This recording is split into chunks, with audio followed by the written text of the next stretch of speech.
നമസ്കാരം. നടിക്കേസിലെ പ്രതികളെ ഒന്നിച്ചിരുത്തി പോലീസിന്റെ ചോദ്യം ചെയ്യൽ. ഹോട്ടലിൽ ഒളി ക്യാമറ വെച്ച കേസിൽ പ്രതിക്ക് 3 വർഷം തടവ്. യുവമോർച്ച നേതാവ് പൊള്ളലേറ്റ് മരിച്ച സംഭവത്തിൽ അന്വേഷണം യുവതിയെ ചുറ്റിപ്പറ്റി. നടിയായ സോണിയ ചൗഹാന്റെ ദുരൂഹ മരണത്തിൽ നടൻ വിക്രം ചാറ്റർജി അറസ്റ്റിൽ. വിദ്യാർത്ഥികളോട് മോശമായി പെരുമാറിയ നഴ്സിംഗ് സൂപ്രണ്ടിന്റെ ജോലി തെറിച്ചു. കാണാം. ക്രൈംബ്രാഞ്ച് ആരംഭിക്കുന്നു. നടിയെ ആക്രമിച്ച കേസുമായി ബന്ധപ്പെട്ട് നടിയും ദിലീപുമായി ബന്ധമുള്ളവരിൽ നിന്നെല്ലാം മൊഴിയെടുത്ത് അന്വേഷണ സംഘം. ഇതിന്റെ ഭാഗമായി മഞ്ജുവാലിൽ നിന്നും കഴിഞ്ഞ ദിവസം അന്വേഷണ സംഘം വിവരങ്ങൾ ചോദിച്ചറിഞ്ഞു. ഇതിനിടെ തന്റെ കസ്റ്റഡി അവസാനിപ്പിക്കണമെന്ന പൾസർ സുനിയുടെ അപേക്ഷ കോടതി തള്ളി. കൂട്ടുപ്രതികളായ വിഷ്ണു, വിപിൻലാൽ എന്നിവരെ 3 ദിവസത്തേക്ക് പോലീസ് കസ്റ്റഡിയിൽ വിട്ടു. ഗൂഢാലോചന സംബന്ധിച്ച് പരസ്പര വിരുദ്ധമായാണ് ഇരുവരും പ്രതികരിച്ചത്. ആദ്യ റിപ്പോർട്ടിലേക്ക്. ജയിലിലെ ഫോൺ വിളിയുമായി ബന്ധപ്പെട്ട കേസിൽ കോടതിയിൽ ഹാജരാക്കിയപ്പോഴാണ് പൾസറിന്റെ സഹതടവുകാരായിരുന്ന വിഷ്ണുവും വിപിൻലാലും ഗൂഢാലോചന സംബന്ധിച്ച് പരസ്പര വിരുദ്ധമായി പ്രതികരിച്ചത്. സംഭവത്തിനു പിന്നിൽ ഗൂഢാലോചനയുണ്ടെന്ന് മാധ്യമങ്ങളുടെ ചോദ്യത്തിനു മറുപടിയായി വിഷ്ണു പറഞ്ഞു. ദിലീപിന് പങ്കുണ്ടോ എന്ന് ചോദിച്ചപ്പോൾ അറിയില്ലെന്നായിരുന്നു മറുപടി. പൾസർ സുനി പറഞ്ഞതെല്ലാം ശരിയാണെന്നും വിഷ്ണു പറഞ്ഞു. എന്നാൽ കൂട്ടുപ്രതിയായ വിപിൻലാൽ ദിലീപിന് സംഭവത്തിൽ പങ്കില്ലെന്ന് ഉറപ്പിച്ചു പറഞ്ഞു. തന്നെ ഭീഷണിപ്പെടുത്തിയാണ് ദിലീപിന് കത്തെഴുതിച്ചതെന്നും വിപിൻലാൽ പറഞ്ഞു. പൾസറും ജയിലധികൃതരും ചേർന്നാണ് ഭീഷണിപ്പെടുത്തിയത്. സ്രാവുകൾക്കൊപ്പം നീന്തുമ്പോൾ ഇങ്ങനെയൊക്കെ സംഭവിക്കുമെന്നും വിപിൻലാൽ പറഞ്ഞു. ഇതിനിടെ ഇരുവരെയും 3 ദിവസത്തേക്ക് കോടതി പോലീസ് കസ്റ്റഡിയിൽ വിട്ടു. തന്റെ കസ്റ്റഡി അവസാനിപ്പിക്കണമെന്ന പൾസർ സുനിയുടെ ഹർജി കോടതി തള്ളി. പോലീസ് മർദ്ദിച്ചു എന്നാരോപിച്ചായിരുന്നു പൾസർ കോടതിയെ സമീപിച്ചത്. അഭിഭാഷകനോട് സംസാരിക്കണമെന്ന പൾസർ സുനിയുടെ ആവശ്യവും കോടതി നിരാകരിച്ചു. ഇതിനിടെ കേസുമായി ബന്ധപ്പെട്ട് സിനിമാ മേഖലയിലുള്ള കൂടുതൽ പേരിൽ നിന്ന് മൊഴിയെടുക്കാൻ പോലീസ് തീരുമാനിച്ചു. നടിയുമായോ ദിലീപ് നാദിർഷ കൂട്ടുകെട്ടുമായോ സൗഹൃദമുള്ളവരിൽ നിന്നെല്ലാം വിവരങ്ങൾ ചോദിച്ചറിയാനാണ് അന്വേഷണ സംഘത്തിന്റെ തീരുമാനം. കേസുമായോ ഗൂഢാലോചനയുമായോ ഒരു പങ്കുമില്ലാത്തവരിൽ നിന്നും വിവരങ്ങൾ ചോദിച്ചറിയും. ഇതിന്റെ ഭാഗമായാണ് മഞ്ജു വാര്യരിൽ നിന്നും കഴിഞ്ഞ ദിവസം അന്വേഷണ സംഘം മൊഴി രേഖപ്പെടുത്തിയത്. വരും ദിവസങ്ങളിൽ സിനിമാ മേഖലയിലെ പ്രമുഖരിൽ നിന്നടക്കം മൊഴി രേഖപ്പെടുത്താനാണ് അന്വേഷണ സംഘത്തിന്റെ തീരുമാനം. News bureau, Kochi. നടി ആക്രമിച്ച കേസിൽ അന്വേഷണം ശരിയായ ദിശയിലെന്ന് DGP ലോക്നാഥ് ബെഹ്റ. അന്വേഷണത്തിന് മേൽനോട്ട ചുമതല വഹിക്കുന്ന ബി സന്ധ്യയെ DGP പ്രശംസിച്ചു. അതേസമയം ദിലീപിന് താൻ ക്ലീൻ ചിറ്റ് നൽകിയിട്ടില്ലെന്ന് മുൻ DGP സെൻകുമാർ. ഇതിനുശേഷം മാത്രം ദിലീപിനെ ചോദ്യം ചെയ്താൽ മതിയായിരുന്നുവെന്നും സെൻകുമാർ പ്രതികരിച്ചു. നടി ആക്രമിക്കപ്പെട്ട കേസിൽ ADGP ബി സന്ധ്യയുടെ അന്വേഷണത്തെ TP സെൻകുമാർ പരസ്യമായി വിമർശിച്ചിരുന്നു. കേസിൽ തെളിവില്ല, ബി സന്ധ്യയുടെ പബ്ലിസിറ്റി സ്റ്റണ്ടാണ് കേസിൽ നടക്കുന്നതെന്നായിരുന്നു ഒരു വാരികയ്ക്ക് നൽകിയ അഭിമുഖത്തിൽ കഴിഞ്ഞ ദിവസം വിമർശിച്ചത്. ഈ വിമർശനങ്ങൾ പാടെ തള്ളിക്കൊണ്ടാണ് DGP ലോക്നാഥ് ബെഹ്റയുടെ കത്ത്. സെൻകുമാറിന്റേത് വ്യക്തിപരമായ വിലയിരുത്തലാണ്, അതിനോട് യോജിപ്പില്ല. അന്വേഷണ ഉദ്യോഗസ്ഥരാരും ഏകോപനമില്ലെന്ന് പരാതി പറഞ്ഞിട്ടില്ല. ഈ സാഹചര്യത്തിൽ വിമർശനങ്ങൾ മുഖവിലക്കെടുക്കാതെ മുന്നോട്ടു പോകാനാണ് ബി സന്ധ്യയ്ക്ക് നൽകിയ കത്തിൽ DGP നിർദ്ദേശിക്കുന്നത്. സെൻകുമാറിന്റെ വിമർശനങ്ങൾക്കെതിരെ നേരത്തെ ബി സന്ധ്യ DGPക്ക് പരാതി നൽകിയിരുന്നു. പരാതി കത്തും അന്വേഷണ നടപടികളും പരിശോധിച്ചാണ് DGPയുടെ മറുപടി. അതേസമയം കേസിൽ സംശയവും തെളിവും രണ്ടാണെന്ന് സെൻകുമാർ പ്രതികരിച്ചു. ദിലീപിന് ക്ലീൻ ചിറ്റ് നൽകിയല്ല അഭിമുഖത്തിൽ സംസാരിച്ചത്. ഒരു പർട്ടിക്കുലർ സമയത്ത് ഒരാളെ പ്രതിയാക്കുന്നതിനുള്ള തെളിവുകൾ ഉണ്ടായിരുന്നില്ല, സംശയങ്ങൾ ഉണ്ടായിരുന്നിരിക്കാം. സംശയങ്ങൾ തെളിവുകൾക്ക് ബദലാകില്ല. എന്നെ ഒരു ഇൻവെസ്റ്റിഗേഷനിൽ ഞാൻ ആർക്കെങ്കിലും ക്ലീൻ ചിറ്റ് കൊടുക്കാറോ മുഴുവൻ എവിഡൻസും വരുന്നവരെ, അതുപോലെ ഒരാൾ പ്രതിയല്ല എന്നൊന്നും പറയാറില്ല. സെൻകുമാർ പറഞ്ഞ വിവരങ്ങൾ മാത്രമാണ് നൽകിയതെന്ന് അഭിമുഖം പ്രസിദ്ധീകരിച്ച സമകാലിക മലയാളവും വിശദീകരിച്ചു.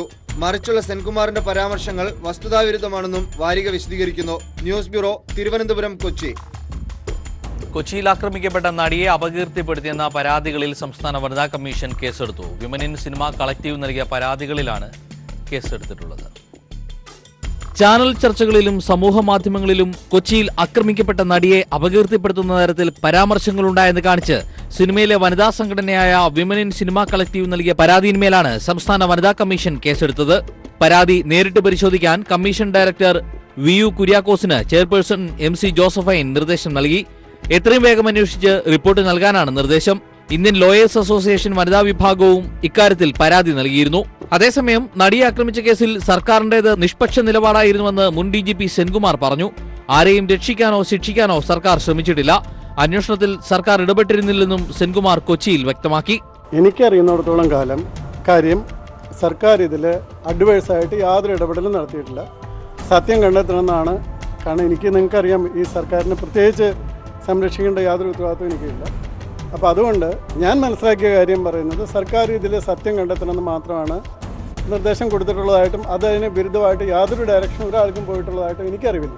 എന്നാൽ വരും ദിവസങ്ങളിൽ കാവ്യ മാധവൻ ഉൾപ്പെടെയുള്ളവരെ ചോദ്യം ചെയ്യാനാണ് അന്വേഷണ സംഘത്തിന്റെ തീരുമാനം. News bureau, Kochi. കോഴിക്കോട് സാഗർ ഹോട്ടലിലെ സ്ത്രീകളുടെ മൂത്രപ്പുരയിൽ മൊബൈൽ ഒളി ക്യാമറ വെച്ച കേസിൽ പ്രതിക്ക് 3 വർഷം തടവും 10,000 രൂപ പിഴയും ശിക്ഷ വിധിച്ചു. കോഴിക്കോട് ജുഡീഷ്യൽ 1ാം ക്ലാസ് മജിസ്ട്രേറ്റ് കോടതിയാണ് കുരാച്ചുണ്ട കല്ലനോട് സ്വദേശി അഖിൽ ജോസിനെ IT നിയമപ്രകാരം ശിക്ഷിച്ചത്. 2010 മാർച്ച് 11-നായിരുന്നു കേസിനാസ്പദമായ സംഭവം. കോഴിക്കോട് സാഗർ ഹോട്ടലിലെ സ്ത്രീകളുടെ മൂത്രപ്പുരയിൽ ഒളിക്യാമറ സ്ഥാപിച്ച് ദൃശ്യങ്ങൾ പകർത്തിയ കേസിലാണ് 8 വർഷത്തിനു ശേഷം വിധി വന്നത്.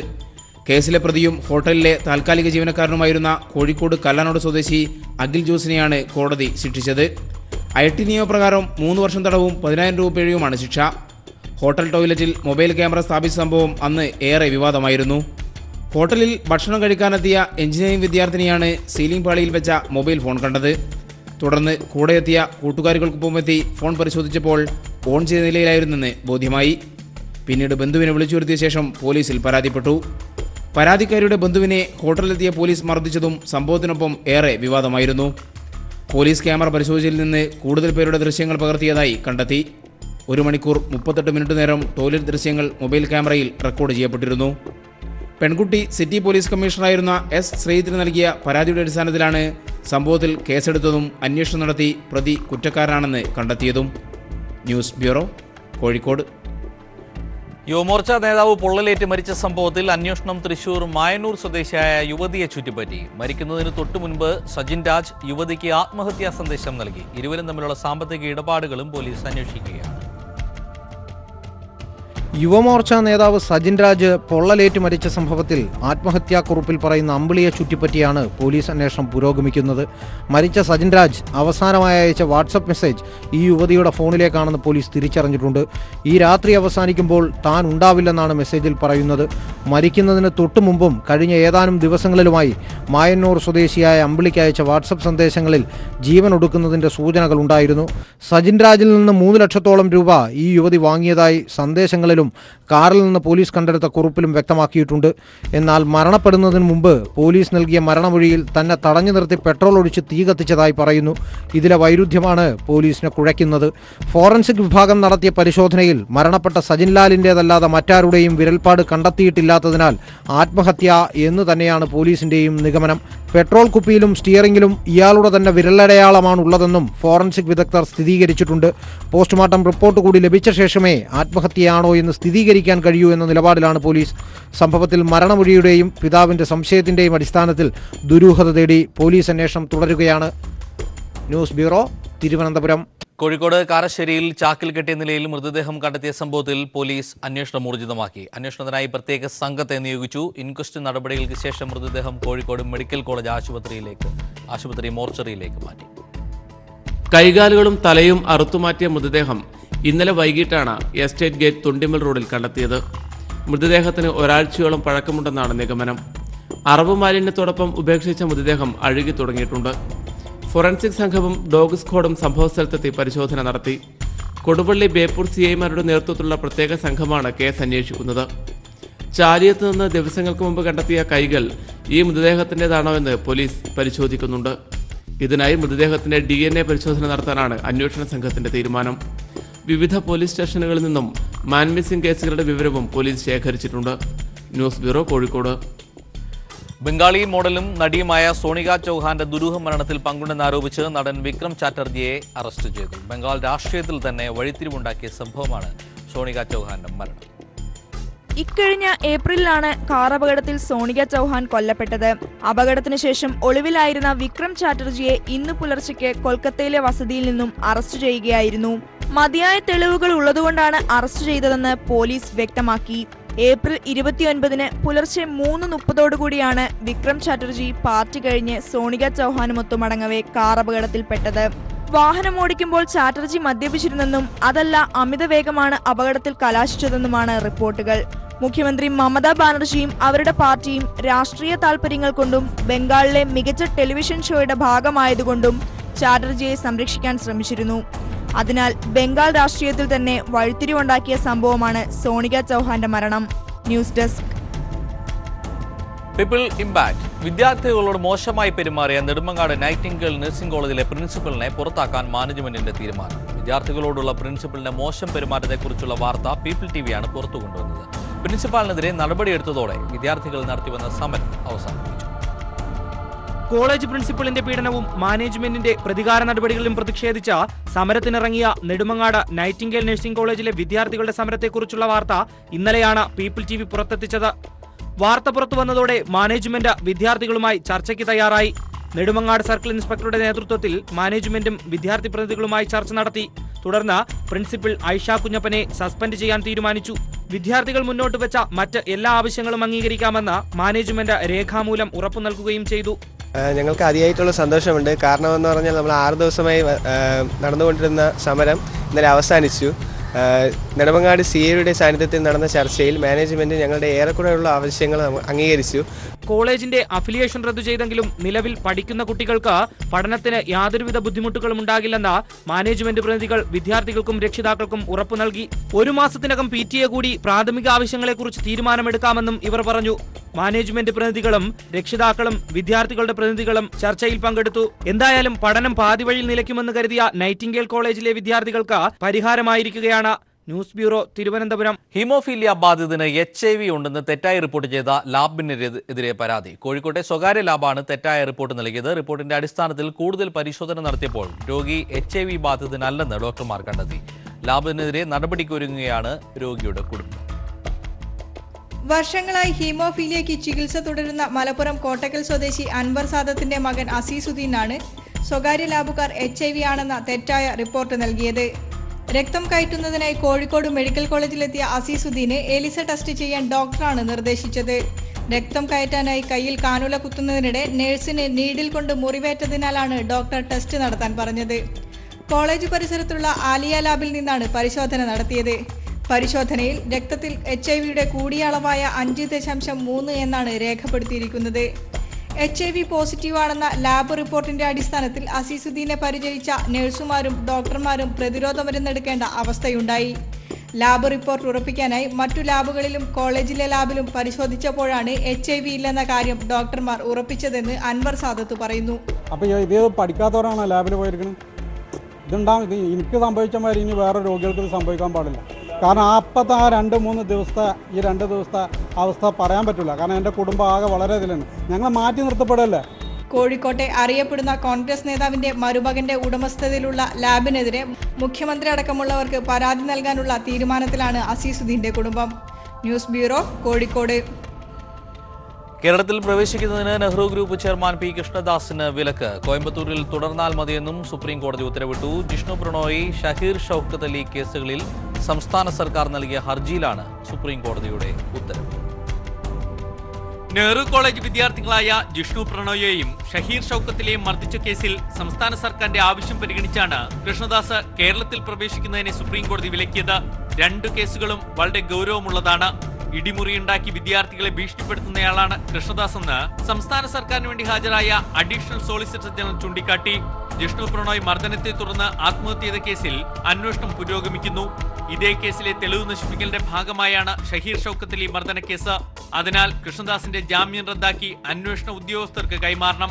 ജിഷ്ണു കേസ് തുടർ അന്വേഷണത്തിനായി CBIക്ക് വിട്ടിരിക്കുകയാണ്. കേസിന്റെ ഗൗരവം ഉൾക്കൊള്ളുന്നതായി വ്യക്തമാക്കിയ സുപ്രീം കോടതി കേരളത്തിൽ P. കൃഷ്ണദാസ് പ്രവേശിക്കേണ്ടതില്ലെന്ന് ഉത്തരവിട്ടു. അന്വേഷണത്തിന്റെ നടപടിക്രമങ്ങൾ പൂർത്തിയാകുന്നതുവരെ കോയമ്പത്തൂരിൽ തുടരണം. നെഹ്റു കോളേജ് ഗ്രൂപ്പിന്റെ ഓഫീസ് കോയമ്പത്തൂരിൽ പ്രവർത്തിക്കുന്നത് കണക്കിലെടുത്താണ് അവിടെ തുടരാൻ കോടതി അറിയിച്ചത്.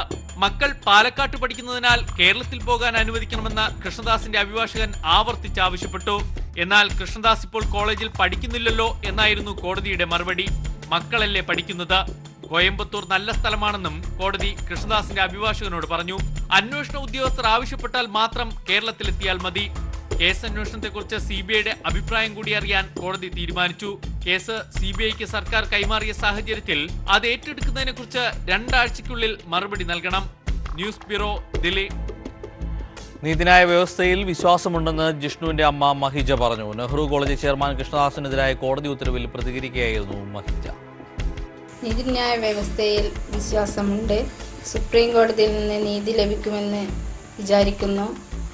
ഹൈക്കോടതിയിൽ നിന്ന് ആദ്യം തന്നെ ജിഷ്ണു കേസിൽ വീഴ്ച പറ്റിയിട്ടുണ്ട് എന്നുള്ള കാര്യം ആദ്യം തന്നെ ഞങ്ങൾ പറഞ്ഞതാണ്. അത് ശരിവെക്കുന്ന ഒരു വിധിയാണ് സുപ്രീം കോടതിയിൽ നിന്ന് ഇന്നുണ്ടായിരിക്കുന്നത്. അഴിമതി ആരോപണത്തിൽ RJD നേതാവും മുൻ ബീഹാർ മുഖ്യമന്ത്രിയുമായ ലാലു പ്രസാദ് യാദവിനും കുടുംബാംഗങ്ങൾക്കുമെതിരെ CBI കേസെടുത്തു. ലാലുവിന്റെ വസതി ഉൾപ്പെടെ 12 ഇടങ്ങളിൽ CBI റെയ്ഡ് നടത്തി. 2006-ൽ റെയിൽവേ മന്ത്രിയായിരിക്കെ റെയിൽവേക്ക് കീഴിലുള്ള ഹോട്ടലുകളുടെ നടത്തിപ്പ് പ്രതിഫലം കൈപ്പറ്റി സ്വകാര്യ കമ്പനിക്ക് കരാർ നൽകിയെന്നാണ് കേസ്.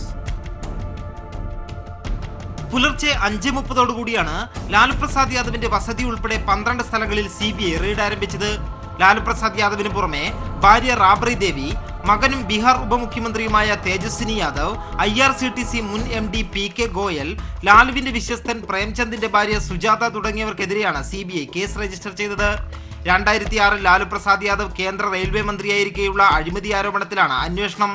റാഞ്ചി, പുരി എന്നിവിടങ്ങളിൽ IRCTCക്ക് കീഴിലുള്ള BNR ഹോട്ടലുകളുടെ നടത്തിപ്പിനും വികസനത്തിനുമായി ടെൻഡർ ക്ഷണിച്ചിരുന്നു. എന്നാൽ സുജാത ഹോട്ടൽ പ്രൈവറ്റ് ലിമിറ്റഡ് എന്ന കമ്പനിക്ക് നടപടികൾ പാലിക്കാതെ കരാർ നൽകിയെന്നാണ് അഴിമതി ആരോപണം. ഇതിന് പ്രതിഫലമായി പട്നയിൽ 2 ഏക്കർ ഭൂമി കൈപ്പറ്റിയെന്നും BJP നേതാവ് സുശീൽ കുമാർ മോഡി ആരോപിച്ചിരുന്നു.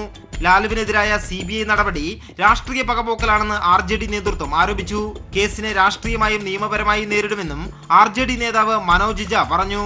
ലാലു പ്രസാദ് യാദവിന്റെ മകൾ മിസ്സ ഭാരതിയെ 1000 കോടി രൂപയുടെ ബിനാമി കേസിൽ ആദായ നികുതി വകുപ്പ് കഴിഞ്ഞ മാസം ചോദ്യം ചെയ്തിരുന്നു. News bureau, Delhi. ജസ്റ്റിസുമാരെയും ഗവർണർമാരെയും വിവരാവകാശ നിയമത്തിന് കീഴിൽ കൊണ്ടുവരണമെന്ന് സുപ്രീം കോടതി. ജനങ്ങൾക്ക് മുമ്പിൽ ഒന്നും ഒളിച്ചു വെക്കേണ്ടെന്നും സുപ്രീം കോടതി ചൂണ്ടിക്കാട്ടി. സംസ്ഥാനത്തെക്കുറിച്ച് രാഷ്ട്രപതിക്ക് നൽകിയ റിപ്പോർട്ട് പരസ്യപ്പെടുത്താത്ത ഗോവ ഗവർണറുടെ നടപടിക്കെതിരായ ഹർജിയിൽ വാദം കേൾക്കുമ്പോഴാണ് സുപ്രീം കോടതിയുടെ പരാമർശം. വിവരാവകാശ നിയമത്തിൽ നിർണായകമായ ഇടപെടലുകൾക്ക് കാരണമാകുന്ന പരാമർശമാണ് സുപ്രീം കോടതിയിൽ നിന്നുണ്ടായത്. RTI പരിധിയിൽ നിന്ന് ഗവർണർമാരെയും അവരുടെ ഓഫീസിനെയും ഒഴിവാക്കിയത് എന്തിനെന്ന് കോടതി ചോദിച്ചു. എന്താണ് ഒളിക്കാനുള്ളത്? സുപ്രീം കോടതി ചീഫ് ജസ്റ്റിസിന്റെ ഓഫീസ് പോലും സുതാര്യമായാണ് പ്രവർത്തിക്കുന്നത്. അവരെയും വിവരാവകാശ നിയമപരിധിയിൽ ഉൾപ്പെടുത്താമെന്നിരിക്കെ ഗവർണർമാരെയും നിയമപരിധിയിൽ കൊണ്ടുവരണമെന്ന് സുപ്രീം കോടതി നിർദ്ദേശിച്ചു. 2007-ൽ ഗോവയുടെ രാഷ്ട്രീയ സാഹചര്യത്തെക്കുറിച്ച് അന്നത്തെ ഗവർണർ രാഷ്ട്രപതിക്ക് അയച്ച കത്ത് വിവരാവകാശ നിയമപ്രകാരം നൽകാൻ മുംബൈ ഹൈക്കോടതി നേരത്തെ ഉത്തരവിട്ടിരുന്നു.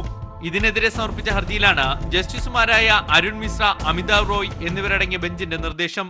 News bureau, Delhi. IIT-കളിലേക്കുള്ള പ്രവേശനം സുപ്രീം കോടതി താൽക്കാലികമായി സ്റ്റേ ചെയ്തു. പ്രവേശന പരീക്ഷയിൽ വിദ്യാർത്ഥികൾക്ക് ഗ്രേസ് മാർക്ക് നൽകിയത് ചോദ്യം ചെയ്തുള്ള ഹർജി പരിഗണിക്കവെയാണ് സുപ്രീം കോടതിയുടെ നടപടി. ഗ്രേസ് മാർക്ക് നൽകുന്നത് സംബന്ധിച്ച് തീരുമാനം കോടതി വ്യക്തമാക്കുന്നതുവരെ പ്രവേശനം നടത്തരുതെന്നാണ് നിർദ്ദേശം. ഇതുമായി ബന്ധപ്പെട്ട വിവിധ ഹൈക്കോടതികളിലുള്ള കേസുകളും സുപ്രീം കോടതി സ്റ്റേ ചെയ്തു. വിദ്യാർത്ഥികൾക്ക് 7 ചോദ്യങ്ങൾക്ക് ഗ്രേസ് മാർക്ക് നൽകിയിരുന്നു. ഹിന്ദി ചോദ്യപേപ്പറിലെ അച്ചടിപ്പിശകിനെ തുടർന്നായിരുന്നു നടപടി. ഇതിനെതിരെ പ്രവേശന പരീക്ഷ എഴുതിയ ഐശ്വര്യ അഗർവാൾ എന്ന വിദ്യാർത്ഥിനി നൽകിയ ഹർജി പരിഗണിച്ചാണ് IIT-കളിലേക്കുള്ള പ്രവേശനം സുപ്രീം കോടതി താൽക്കാലികമായി സ്റ്റേ ചെയ്തത്. ഉത്തരമെഴുതാൻ ശ്രമിച്ചിരുന്നു എന്ന് പോലും പരിഗണിക്കാതെ എല്ലാ വിദ്യാർത്ഥികൾക്കും ഗ്രേസ് മാർക്ക് നൽകിയതിലൂടെ റാങ്ക് പട്ടിക അട്ടിമറിക്കപ്പെട്ടുവെന്നും ഹർജിയിൽ ചൂണ്ടിക്കാട്ടി. ഈ വാദങ്ങൾ പരിഗണിച്ച് ജസ്റ്റിസ് ദീപക് മിശ്ര, AM കാൻവിൽക്കർ എന്നിവരുടെ ബെഞ്ചാണ് നിലവിലെ IIT കൗൺസിലിംഗും പ്രവേശന നടപടിയും തടഞ്ഞത്. ഗ്രേസ് മാർക്ക് നൽകുന്നത് സംബന്ധിച്ച് സുപ്രീം കോടതി നിലപാട് വ്യക്തമാക്കുന്നതുവരെ പ്രവേശനം നടത്തരുതെന്നാണ് നിർദ്ദേശം. ഇതുമായി ബന്ധപ്പെട്ട് വിവിധ ഹൈക്കോടതികളിലുള്ള കേസുകളും സുപ്രീം കോടതി സ്റ്റേ ചെയ്തു. സമാനമായ പുതിയ ഹർജികൾ സുപ്രീം കോടതി നിലപാട് അറിയിക്കുന്നതുവരെ ഹൈക്കോടതികൾ സ്വീകരിക്കേണ്ടതില്ലെന്നും ജസ്റ്റിസ് ദീപക് മിശ്ര അധ്യക്ഷനായ ബെഞ്ച് വ്യക്തമാക്കി. JEE അഡ്വാൻസ് പ്രവേശന പരീക്ഷയുടെ ഇത്തവണത്തെ റാങ്ക് പട്ടിക റദ്ദാക്കുന്നത് സംബന്ധിച്ചുള്ള നിലപാട് കേന്ദ്ര മാനവവിഭവശേഷി മന്ത്രാലയത്തോട് നേരത്തെ സുപ്രീം കോടതി തേടിയിരുന്നു. കേസ് തിങ്കളാഴ്ച വീണ്ടും പരിഗണിക്കും. News bureau, Delhi.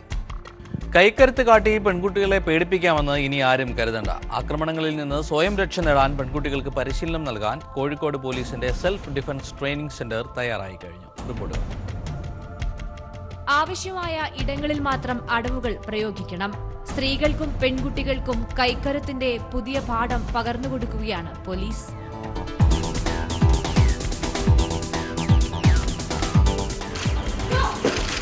അനുദിനം സ്ത്രീകൾക്കെതിരായ അതിക്രമങ്ങൾ വർദ്ധിക്കുന്ന സാഹചര്യത്തിൽ കൂടിയാണ് കോഴിക്കോട് സെൽഫ് ഡിഫൻസ് ട്രെയിനിംഗ് സെന്ററിന് പോലീസ് രൂപം നൽകിയിരിക്കുന്നത്.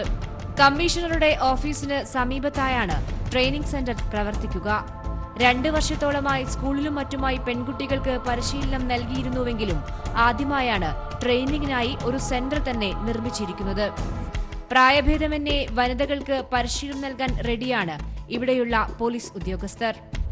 ബട്ട് ഒരു ഡിഫിക്കൽട്ടായിട്ടുള്ള ഒരു സിറ്റുവേഷൻ ഫീൽഡിലെയോ പുറത്തോ തനിയായിട്ടുള്ള സമയത്തിലേ വരുമ്പോൾ എങ്ങനെ നിങ്ങൾ ഹാൻഡിൽ ചെയ്യാം, അങ്ങനെ ചെയ്തതൊക്കെയായിട്ട് ഒരു ചെറിയ പ്രോഗ്രാം ഉണ്ടാക്കിയിട്ടുണ്ട്. ഒരു 2 ദിവസത്തെ കോഴ്സാണ്. വനിതാ CI ആണ് പദ്ധതിയുടെ കോർഡിനേറ്റർ. സിറ്റിയിൽ മാത്രമായി 5-ലധികം വനിതാ പോലീസുകാരാണ് പരിശീലനത്തിന് നേതൃത്വം നൽകുന്നത്. News bureau, Kozhikode. കാസർഗോഡ് ചെർക്കളയിൽ അപകടം സൃഷ്ടിക്കും വിധം പൊതുമരാമത്ത് വകുപ്പ് നിർമ്മിച്ച ട്രാഫിക് സർക്കിൾ പൊളിച്ചുമാറ്റാൻ തീരുമാനം. പരാതിയെ തുടർന്ന് സ്ഥലം സന്ദർശിച്ച ശേഷം മന്ത്രി ജി സുധാകരൻ ഇക്കാര്യം അറിയിക്കുകയായിരുന്നു. കാസർഗോഡ് ബ്യൂറോ നൽകുന്ന റിപ്പോർട്ട് കൂടി കാണാം. നമസ്കാരം. കാസർഗോഡ് MLA NA നെല്ലിക്കുന്നിന്റെ ആസ്തി വികസന ഫണ്ട് ഉപയോഗിച്ചാണ് ചെങ്കള ഗ്രാമപഞ്ചായത്ത് ആസ്ഥാനമായ ചെർക്കള ടൗണിൽ ദേശീയപാതയ്ക്ക് സമീപം ട്രാഫിക് സർക്കിൾ നിർമ്മിച്ചത്. 4 പാതകൾ സംഗമിക്കുന്ന ഇവിടെ വാഹനാപകടങ്ങൾ ഒഴിവാക്കാനാണ് തണൽ വിരിച്ചു നിന്ന വൃക്ഷങ്ങൾ ഉൾപ്പെടെ വെട്ടിമാറ്റി പാത വികസന പദ്ധതിയുടെ ഭാഗമായി ട്രാഫിക് സർക്കിൾ നിർമ്മിച്ചത്. പൊതുമരാമത്ത് വകുപ്പിലെ ഡിസൈനിംഗ് വിഭാഗം രൂപകൽപ്പന ചെയ്ത ട്രാഫിക് സർക്കിൾ ഡ്രൈവർമാരിലും യാത്രക്കാരിലും ആശയക്കുഴപ്പം സൃഷ്ടിച്ചു. കോൺക്രീറ്റ് വളയങ്ങൾ അങ്ങിങ്ങായി നിർമ്മിച്ച് കടന്നുപോകേണ്ട വഴി ഏതെന്ന് മനസ്സിലാകാത്ത വിധമായിരുന്നു നിർമ്മാണം. NA നെല്ലിക്കുന്ന് MLAയും നാട്ടുകാരും പ്രതിഷേധമുയർത്തിയെങ്കിലും ട്രാഫിക് സർക്കിൾ പൊളിച്ചുമാറ്റി പുനർനിർമ്മാണത്തിന് അധികൃതർ തയ്യാറായില്ല. CPIM ചെങ്കള ലോക്കൽ കമ്മിറ്റി നൽകിയ പരാതിയെ തുടർന്ന് മന്ത്രി ജി സുധാകരൻ സ്ഥലം സന്ദർശിച്ച് കാര്യങ്ങൾ നേരിട്ട് ബോധ്യപ്പെട്ടു. ഈ ട്രാഫിക് സർക്കിൾ ഉടൻ പൊളിച്ചുമാറ്റാൻ നിർദ്ദേശം നൽകുമെന്ന് മന്ത്രി ജി സുധാകരൻ പറഞ്ഞു. എന്തൊരു അത്ഭുതകരമായ നിർമ്മാണമാണ്. ഒരു പമ്പര വെട്ടിക്ക് മാത്രമേ ഡിസൈൻ ഉണ്ടാക്കാൻ പറ്റൂ. ബുദ്ധിയുള്ള ആർക്കും ഉണ്ടാക്കാൻ പറ്റും. ഏത് വെട്ടിയാണോ ഈ ഡിസൈൻ ഉണ്ടാക്കുന്നത് അയാളെ കണ്ടുപിടിച്ച് വെട്ടിക്കണം. അവർ ഒരു കാര്യവുമില്ലാതെ ആ ജംഗ്ഷൻ നശിപ്പിക്കണം. ഞാൻ ട്രിവാൻഡ്രത്തിൽ എന്നാൽ ഉടനെ അത് പൊളിക്കാനുള്ള ഉത്തരവിടാൻ പോകും. ഇങ്ങനെയൊരു ട്രാഫിക് സർക്കിൾ രൂപകൽപ്പന ചെയ്ത ഉദ്യോഗസ്ഥന് പമ്പരവെട്ടിക്കുള്ള അവാർഡ് നൽകണമെന്നും മന്ത്രി പരിഹസിച്ചു. ട്രാഫിക് സർക്കിളിന്റെ നിർമ്മാണ ചെലവ് ബന്ധപ്പെട്ട ഉദ്യോഗസ്ഥരിൽ നിന്നും തിരിച്ചുപിടിക്കണമെന്ന് NA നെല്ലിക്കുന്ന് MLAയും ആവശ്യപ്പെട്ടിട്ടുണ്ട്. News bureau, Kasaragod.